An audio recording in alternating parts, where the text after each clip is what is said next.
కూడా మనం చూస్తున్నాము. ఇక ఈ అంశాలన్నింటినీ పరిగణలోకి తీసుకుంటే ఆధ్యాత్మికతకు అలాగే టీటీడీ బోర్డుకు ఎన్ని తూట్లు పడ్డాయో కూడా మనం చూడొచ్చు. ఇంతకీ టీటీడీ బోర్డులో ఎలాంటి వారు ఉండాలి, టీటీడీ ఖ్యాతిని ఇనుమడింప చేయాలంటే ఎలాంటి ప్రక్షాళన చేయాలి, ఈ అంశాలకు సంబంధించి మరింత విశ్లేషణని మా అసోసియేట్ ఎడిటర్ రాజు అందిస్తారు. రైట్ రాజు చెప్పండి. మనం ఇప్పుడు దాకా చూసాము టీటీడీ బోర్డులో ఎలాంటి వాళ్ళు పాలక మండలిలో పాత్ర పోషించారు, అలాగే టీటీడీ బోర్డు వ్యాపార కేంద్రంగా ఒక రాజకీయవేత్తల పునరావాస కేంద్రంగా ఎలా మారింది అనే అంశం మనం ఇప్పుడు దాకా చూసాము. మరి టీటీడీ ప్రక్షాళన జరగాలంటే, టీటీడీ బోర్డు సజావుగా సక్రమంగా సాగాలంటే ఎలాంటి చర్యలు తీసుకోవాలి, ఎలాంటి వారు పాలక మండలిలో ఉండాలి? రైట్ సువర్ణ, మనం చూసాం ఇప్పటి వరకు మీరు చెప్పారు ఏదైతే గతంలో తిరుమల తిరుపతి దేవస్థానానికి సంబంధించినటువంటి ధర్మకర్తలి మండలిలో ఎలాంటి వ్యక్తులు ఉన్నారు అనేటటువంటి అంశం మీరు ఇప్పుడు క్లియర్ కట్గా ఎక్స్ప్లెయిన్ చేసినటువంటి పరిస్థితి. ఎస్పెషల్లీ తిరుమల తిరుపతి దేవస్థానం అనేది ప్రపంచ ప్రఖ్యాత ఆధ్యాత్మిక క్షేత్రం. ఇక్కడ ఎస్పెషల్లీ ఆధ్యాత్మిక పరంగా చింతన, దైవ చింతన ఉన్నటువంటి వాళ్ళు, అంతేకాకుండా దేవుడి మీద విశ్వాసం, నమ్మకం, భక్తి ఉన్నటువంటి వాళ్ళకి ఇక్కడ అవకాశం కల్పిస్తే అక్కడ ఉన్నటువంటి ఆ ప్రాశస్త్య క్షేత్ర మహత్యం మరింత ఇనుమడింపజేసేటటువంటి అవకాశాలు ఉంటాయి. కానీ ఇందాక మీరు చెప్పినట్టు మనం చూసాం, కలంకితులు అంటే అనేక రకాలైనటువంటి కేసుల్లో అరెస్ట్ అయిన వాళ్ళు, అంటే గత వైసీపీ ప్రభుత్వం హయాంలో మనం చూస్తే లిక్కర్ స్కామ్ నిందితుడు తిరుమల తిరుపతి దేవస్థానానికి సంబంధించినటువంటి బోర్డు సభ్యుడు. అలాగే ఒక వ్యక్తి దాదాపు 900 కోట్ల రూపాయల జనాల దగ్గర నుంచి వసూలు చేసి ఫ్రీ లాంచ్ పేరుతోటి కుచ్చు టోపీ పెట్టి అరెస్ట్ అయినటువంటి వ్యక్తి తిరుమల తిరుపతి దేవస్థానం బోర్డు మెంబర్గా నియమించాడు వైఎస్ జగన్మోహన్ రెడ్డి. ఇంకొక వ్యక్తి కేతన్ దేశాయ్, ఆయనైతే 2 సార్లు టీటీడీలో బోర్డు మెంబర్గా ఉన్నారు. ఆయన దాదాపు ఎంసీఐ అంటే మెడికల్ కౌన్సిల్ ఆఫ్ ఇండియాకి సంబంధించి చైర్మన్గా ఉన్నటువంటి సందర్భంలో మెడికల్ కాలేజీల అనుమతుల కోసం భారీ ఎత్తున అవినీతికి పాల్పడ్డట్టు ఆయన మీద కూడా సిబిఐ కేసులు నమోదయ్యి అరెస్ట్ అయినటువంటి పరిస్థితులు కూడా గతంలో ఉన్నాయి. ఎంసీఐ చైర్మన్గా ఆయన తొలగించేసినటువంటి పరిస్థితి.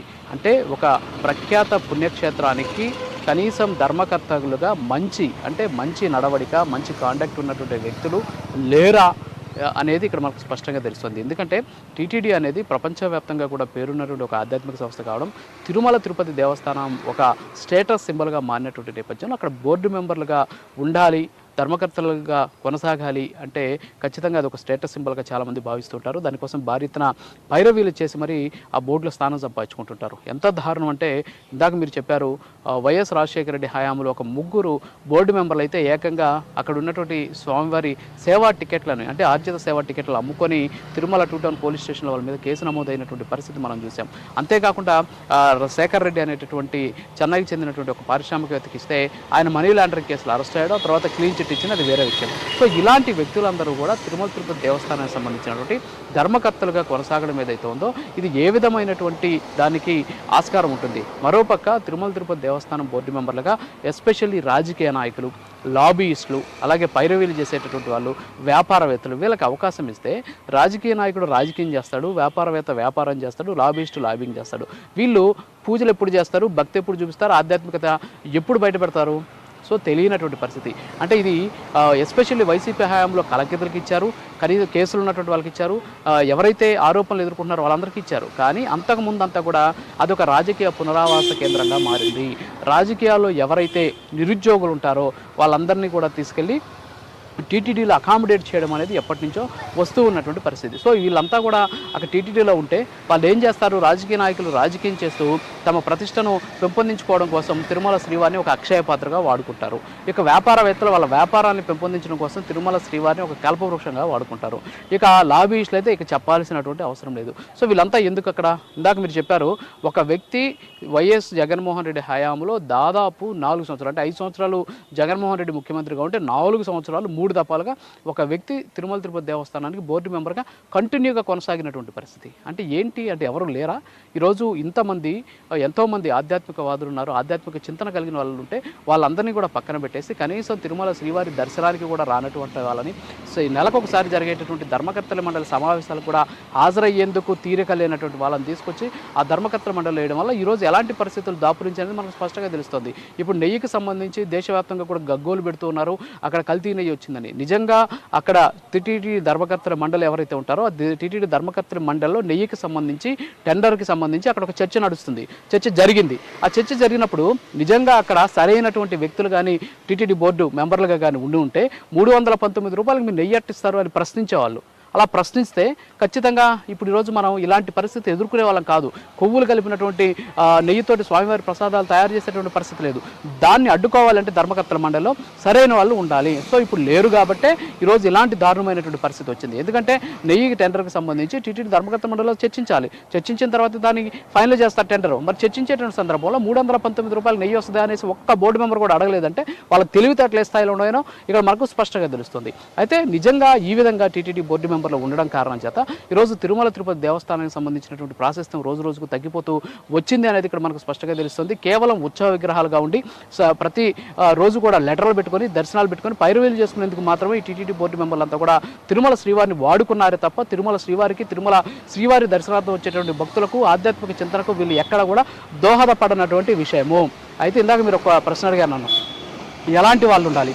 ఎప్పుడైనా సరే ఇలాంటి సున్నితమైనటువంటి వ్యవస్థల్లో ఖచ్చితంగా ఆ సున్నితమైనటువంటి వ్యవస్థలను హ్యాండిల్ చేయగలిగినటువంటి ఆధ్యాత్మికవేత్తలకు అక్కడ అవకాశం కల్పించాలి. దైవ చింతన ఉన్నటువంటి వాళ్ళకి ఇవ్వాలి. భక్తుల పట్ల ఒక రకమైనటువంటి విశ్వాసం, దేవుడి పట్ల విశ్వాసం ఉన్నటువంటి వాళ్ళకి అక్కడ అవకాశం కల్పించాలి. ఈరోజు చాలామంది ఉన్నారు ప్రతిరోజు కూడా దైవ చింతన చేస్తూ ఎస్పెషల్లీ తిరుమల శ్రీవారి నామాన్ని ఖండాంతరాలు దాటిస్తూ ఆధ్యాత్మికతను జనాల్లో ప్రచారం చేస్తూ తీసుకువెళ్ళేటటువంటి వాళ్ళంతా కూడా చాలామంది ఉన్నారు. వాళ్ళకు ఉన్నటువంటి అనుమానాలు నివృత్తి చేస్తూ ముందుకు సాగేటటువంటి చాలామంది ఉన్నారు.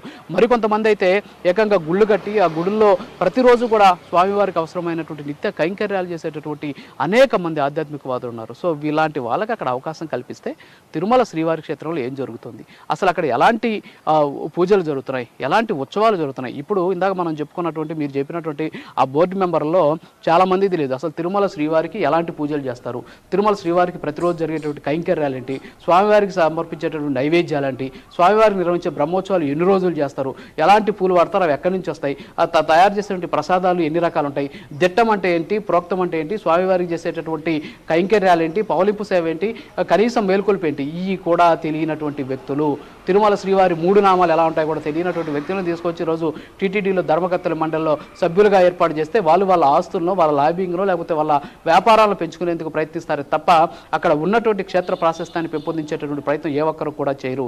గత 5 ఏళ్లలో ఇది ఇంకా రెట్టింపైంది.